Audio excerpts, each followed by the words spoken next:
and welcome to Dawn News English. With 20 minutes, I'm Nadia Naqi with you. We have with us Raza Rumi, who's the founder, I would say, editor, and of course, the editor for Naya, Daur, a digital platform, and of course, a very senior journalist with us. And here we are sitting to discuss the talks that are taking place between the government and the PTI. There was a second round of talks today, and what we hear of from both sides is that they're going to resume the talks on Tuesday. And the big question, of course, remains whether these talks are going to be fruitful or not, whether they're going to agree for a date for a general election, what is going to happen in the coming political days, or these talks are basically an eyewash. And the government is going to try their best to push it till 14th May, the day the Supreme Court has given for the elections to be taking place in Punjab. So all of this with Raza Rumi. Thank you so much for joining us, Raza. Thank you, Nadia, for inviting me once again. I think your key question on whether the talks will be successful, I think you are better placed to answer that. Let me ask you. Are you optimistic? I am optimistic because I got to be optimistic, as I feel that this is the only way forward for ending this political impasse, I feel. Otherwise, we're just going to be going round and round. As for what is happening, I know that you know a lot of information, what is happening in the power corridors. I want to know from you, do you think that these talks are being held for a meaningful dialogue? Or do you think this is just because to avoid any sort of contempt proceedings against the Prime Minister for not following what the Supreme Court had ordered? Nadia, thank you. I think it's all of the above, what you're saying. It's a political tactic. As you know, that the Supreme Court of Pakistan, after a very aggressive stance on getting the elections done on time on May 14th, then accepted a petition by a citizen asking for political dialogue, and it was admitted, and then the Supreme Court kind of backtracked and gave time to the political forces to settle this matter between themselves. Now, if you recall, this is exactly what Justice Athar Minella and Justice Mansoor Ali Shah, two very senior judges and fine legal brains of the country, had also written, and it's a matter of public record. Athar Minella wrote a note, while Justice Mansoor Ali Shah actually wrote a judgment, and in which they said that the Supreme Court must not get embroiled in political questions, must not become a political player or a political actor. And I would say, I would take it forward, must not appear to be partisan to any group. Now, it's very difficult in the polarized country that Pakistan has become, because one side or the other side will always accuse the Supreme Court. But talks are also a test for the political actors and players here, whether they have the capacity and capability and the initiative to take the matters into their own hands and not send it to unelected institutions like the judiciary and the military. Historically, the judiciary and the military have been deciding these big things. When are there going to be election? Who's going to be the Prime Minister? Who's staying in the race? Who's not staying? Who's staying out of the race? Because of the polarization and infighting within these institutions, there's a space has opened.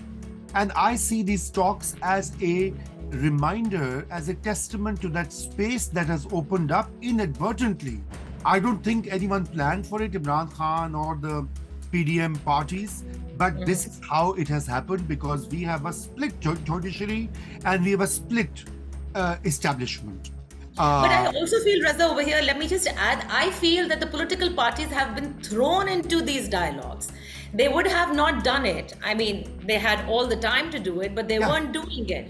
It's on, they're having it because of the Supreme Court. However, there are actually four players, I feel, and I would like very briefly if you could first comment on this, because there's so much of discussion going around, and we need to answer some sort of confusion that exists over here.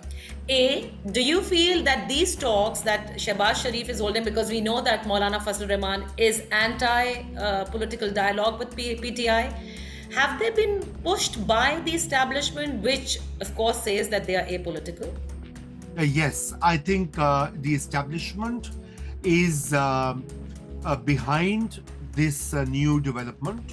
There is no question. And there are reasons to believe that. You see, if you remember, a high-powered delegation of the Pakistan military briefed the Chief Justice and his two brother judges in camera on the security situation, basically telling them that May 14th election was unrealistic and that the security conditions did not permit them giving the troops. There can be a whole discussion whether that is correct or not.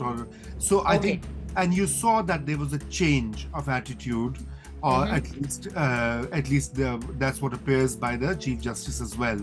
There are also unconfirmed reports that high-level meetings took place between the two top leaders of these two unelected institutions. I have no means to verify it. I don't live in Pindi, nor do you, Nadia, but you are more well connected. So apparently a meeting or communication at least took place. So even if it's not a meeting, I think there are parleys that have happened, and that have also necessitated this talk business. Now, so do you feel the second player, what you just said about an unconfirmed reports of a meeting taking place between the two, or some sort of communication between the two unelected institutions, that maybe the judiciary has also realized that they've gone, really too far, and there's no comeback from it other than now probably having made these political parties sit down so that they can resolve, and judiciary can also be basically pushing out or pulling out itself from this.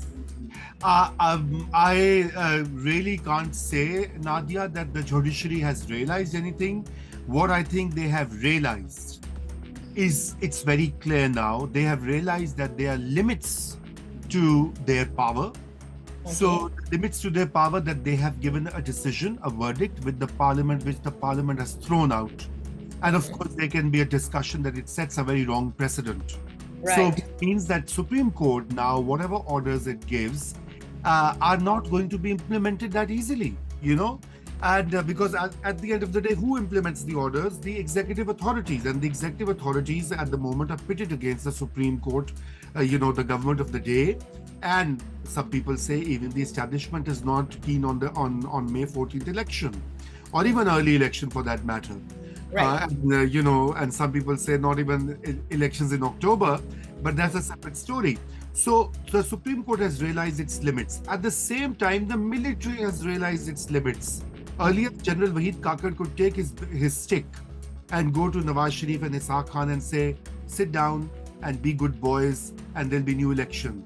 The military chief now is not in that position. He really can't call these two actors into GHQ because, first of all, they're under so much scrutiny, so much spotlight, so much criticism that they've been forced to push back. Now, these are really unprecedented developments, in a way where each political actor is realizing that there are limits to the extent that their will can be implemented. So Imran Khan has also backed. You see, earlier he was not ready to talk. Absolutely. Now, this I was coming to the third part. But what you said, that in the past there were boys who were made to be good boys. Here I feel that there is a boy who wants to be a good boy, but there's nobody taming the boy to be a good boy. Yes, I mean, you can also interpret it that way, but let me elaborate that. I think Nadia, the good boys or the good boy who wants to be a good boy, currently that is the key crisis, because Imran Khan has through the last 20 years or so Right. has been patronized by Pakistan's deep state. And and we all know how he entered the parliament, how his image was built up, how he got the seat of prime minister in 2018. All of that is well known, well recorded. No need to go back. The role of Generals Faiz, General Pasha, General Zahirul Islam, and earlier General Hamid Gul. I mean, it's all written. But now there is a new Imran Khan post 2022, after being in power. You see, earlier his idea, if you remember, even when he was a PM, he said that I enjoy good relations, we're on the same page because I'm not corrupt. So the ISI and the military like me and they will go along. But even that hypothesis, assumption that he had, or at least what he projected, has proved to be completely false. Because in Pakistan, the key crisis always has been who wields power, the civil actor or the military actor. And ultimately, General Bajwa and Imran Khan fell out, and then, rest is history. Now there's a new Imran Khan. Now, this Imran Khan says that, I have this popularity. I have used anti-American card, I have used religion card, I have used corruption card, I've used, anti-dynastic politics card, I have the middle class with me, I have some generals with me, I have some judges with me, I have some media tycoons with me. Now I'm in a position of power to negotiate with my previous patrons. That is what he's doing. He is also showing them his power.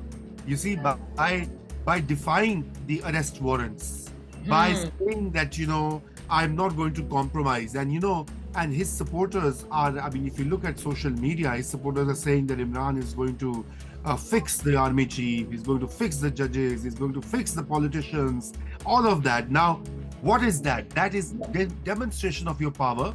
So we have a tension here, and until that is not resolved, this political crisis will not be over. Oh, so you feel that unless this tension is over, even this political dialogue that is happening in parallel would not probably reap the kind of benefits that we need, especially in this polarized atmosphere that Pakistan is actually living in.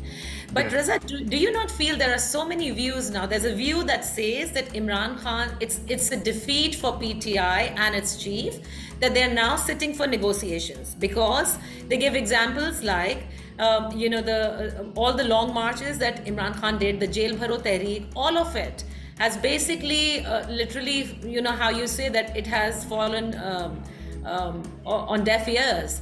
And his demand of holding early elections never happened. And so his politics was entering, or probably had entered, in a tunnel, in a very dark tunnel with no way out to it, with no ray of light. And therefore, this is the only way that he could get out of it. Do you agree with that?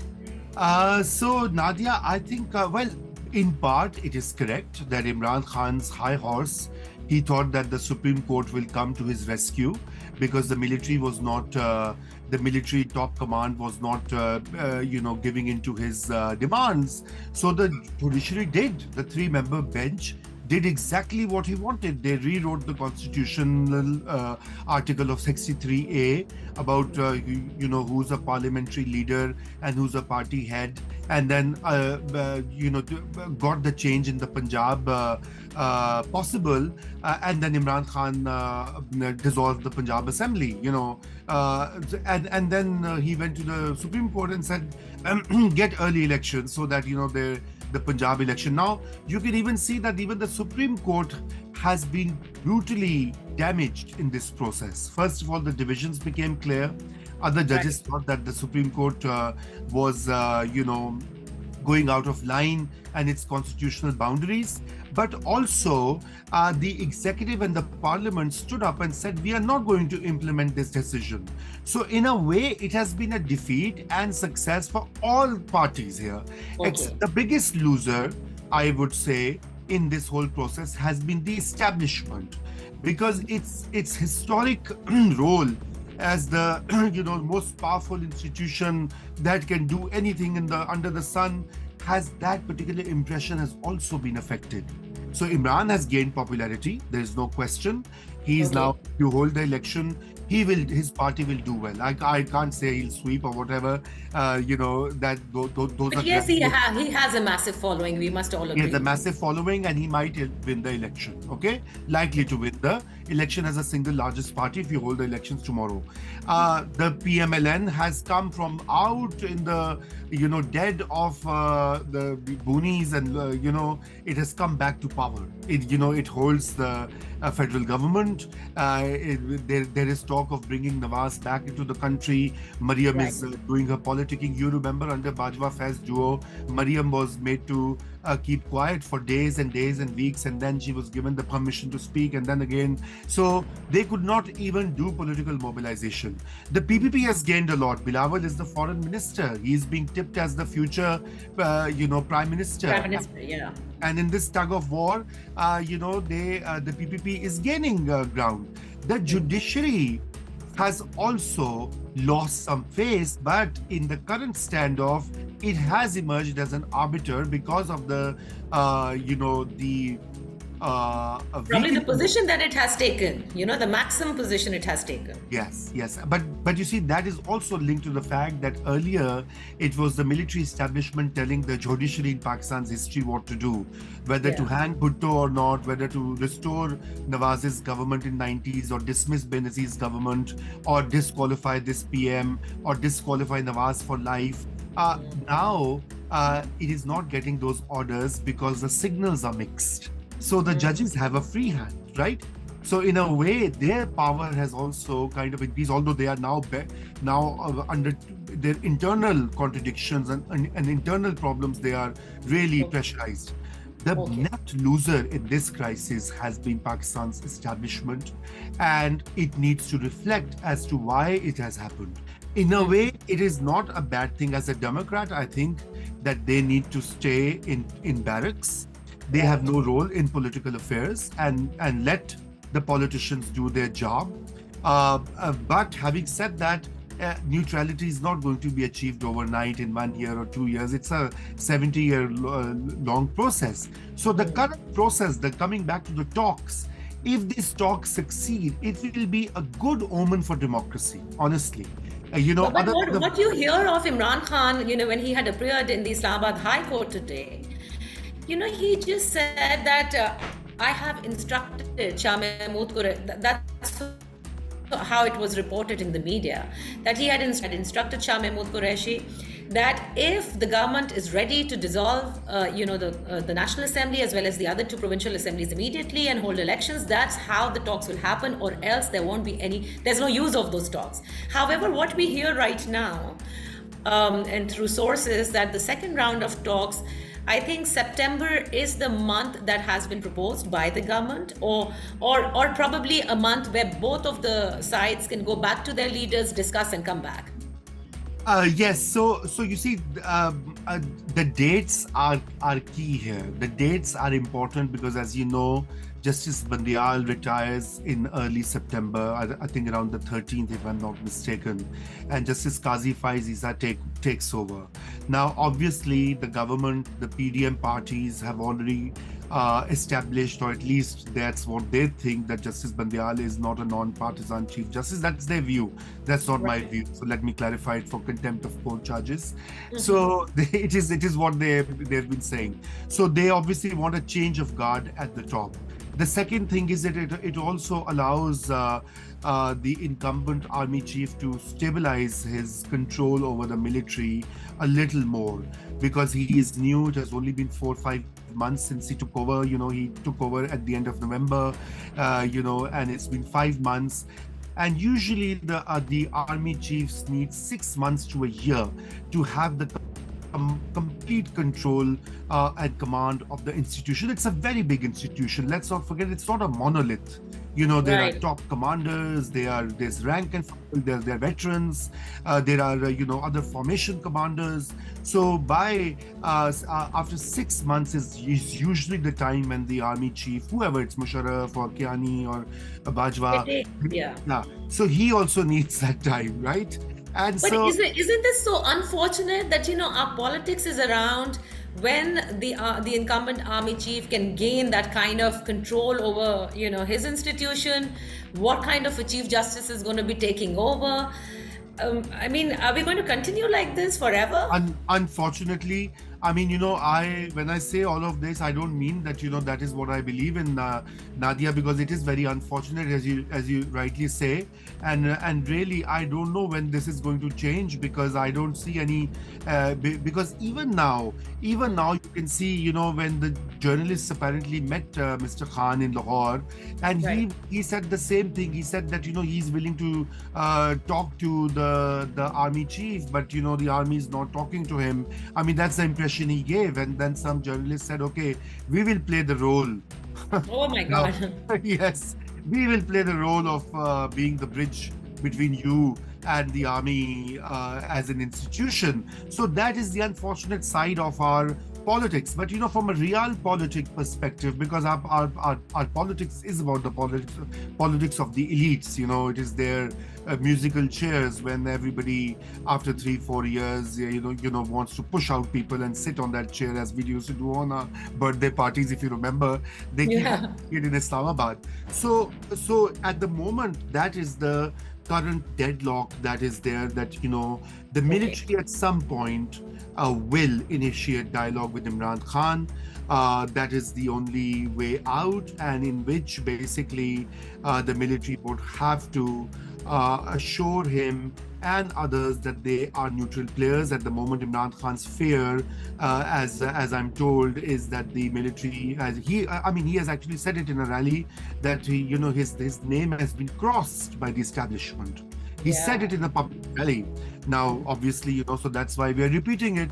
So if he feels that his name has been struck off, he will employ every trick in the bag under the sun to undo that. So, All right. yeah. So, thank you so much, Raza. Unfortunately, the time is over, but you know what? I would love to talk to you Tuesday, when they are saying that Tuesday is going to be probably the final day of these talks. Let's see how these talks are going to end, whether they're really going to be fruitful or not. On the other hand, I would really like to talk to you about Maulana Fazlur Rahman. The kind of eruption that we see from him sometimes makes me feel it usually happens when he feels that establishment is not going to be on his side, and there's some kind of negotiations happening. That's when I see Maulana Fazlur Rahman erupting, and I may be totally wrong, but that's what what happened in the past also, when he had gone with a long march to Islamabad. Also, we'd like to discuss with you the role of Parvez Ilahi. Where is he standing? And the fact that after the caretaker setup, that continues, there has been an application in the court file, which probably is going to start off on Tuesday, where they have demanded, the PTI has demanded, to restore the assemblies because the caretaker setup cannot continue. There are a whole lot of issues, of course, that needs to be addressed, and I'm sure by Tuesday you'll be in a better position what happens to comment more on it. Yes, Thank you so much for your time. Thank you, Nadia. We'll meet on Tuesday, inshallah. But let me just one last sentence. I'm saying, these minor points about Parvez Ilahi and others and Fazlur Rahman, I mean, these actors, of course, represent different factions of the powerful groups, Yeah. The bigger question that we have is, if we don't resolve this deadlock, we are heading towards a systemic crash and a collapse, and that will hurt Pakistan and Pakistan's economy and Pakistanis immensely. This is why the political players have to rise up, and they have to act in a mature way to safeguard the interests of the people and the national interest. Thank you. Thank you so much for your time. That's all for now. Take care and goodbye.